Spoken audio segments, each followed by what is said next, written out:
Job has to man up. Job was in great pain, with owies from the bottom of his feet to the top of his head. All he would do was sit in ashes on the ground, scratching his bleeding, itching, stinking, hurting owies.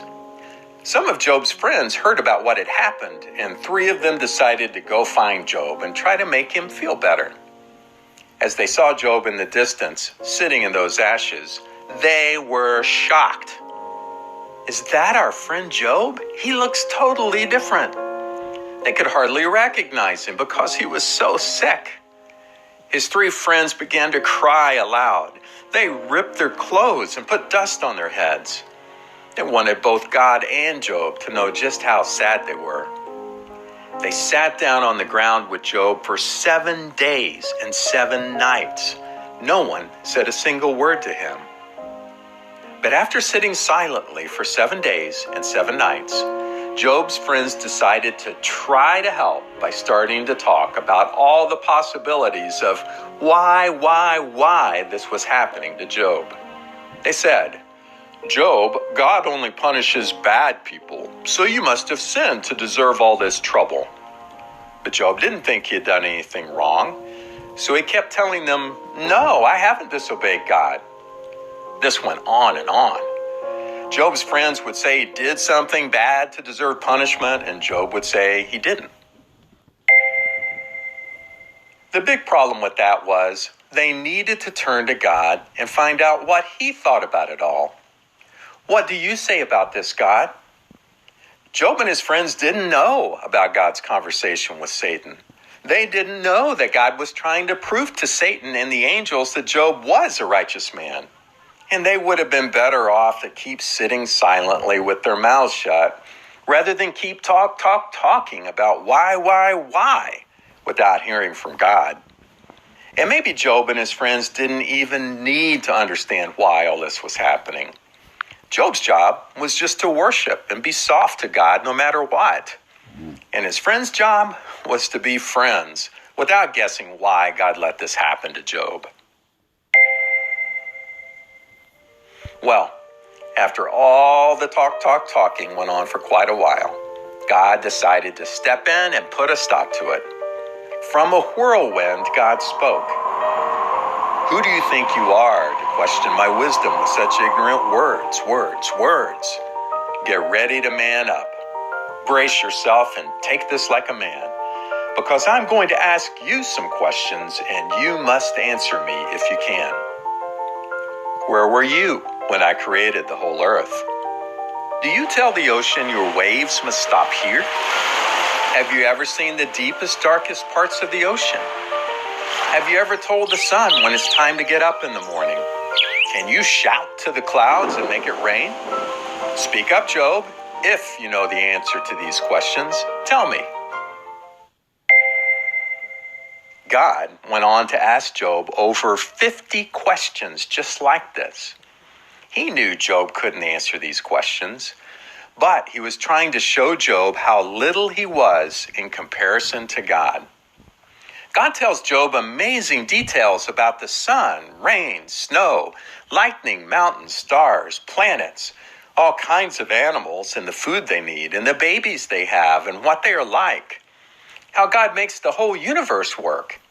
If you want to hear all of it, ask someone to read Job chapters 38 through 42 in your Bible. God had amazing things to say to Job. God asked Job over and over, "Where were you when I did this? And what about that? Can you do that? With all this talk, you're acting like you know something." Then Job started to understand God's point. Job was not God. Job finally answered God, "I am nothing. How could I ever know the answers to your questions? I will cover my mouth with my hand. I have already said too much. I have nothing more to say." Job put his hand over his mouth and bowed his head. But God said, "No, I'm not done yet. Man up and answer me if you can." Then God continued, "Do you think I'm doing things the wrong way? You want me to say that I'm wrong so you can feel right about yourself? Are you as strong as me? Can your voice be as loud as thunder like mine? If so, then show me. Dress yourself with glory and splendor like I can. Show that you can crush evil with one stomp of your foot like I can. Can you do that? Can you? Job dropped to his knees and answered, I had heard about you with my earth ears before, but now I have seen you with my heaven eyes. I am so sorry for talking about things too wonderful for me to know. I will change my heart and life. You see, now Job was starting to go somewhere deeper. Before, Job was a very good man who wasn't full of sin or badness, but he still needed to know God even better. And now he did. Do you remember where this story started? Satan had this plan to hurt Job in every way he could, hoping Job would say bad things about God. But God not only used this whole thing to make Satan look bad, but God also used it to bring Job closer to him. Job had started out with a lot of stuff and a great life, but Job had needed much more than just doing the right things and knowing the right things to please God. And now Job knew God himself better, closer, personally. Now his heaven eyes were seeing more clearly than ever. Do you want to know how the story ends? Job prayed for his friends.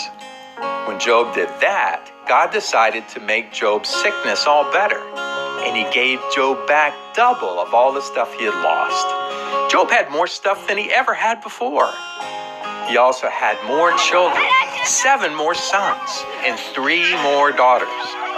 All those children grew up and had children. And then those children grew up and had children. And then those children grew up and had children. And Job lived so long that he saw them all.